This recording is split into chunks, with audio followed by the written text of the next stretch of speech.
डाल के अंदर मिर्ची के अंदर तब बनाना, नहीं तो आपकी जो मिर्ची है फीकी फीकी लगेगी अंदर से। हम तैयार कर लेते हैं।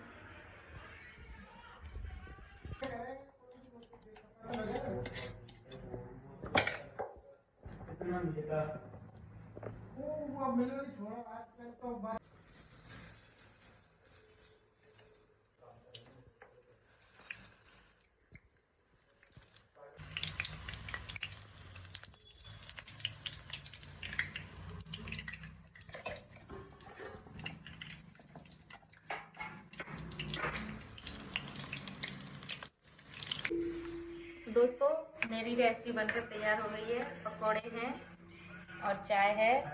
तो आप सभी को राधे राधे। खा लीजिए।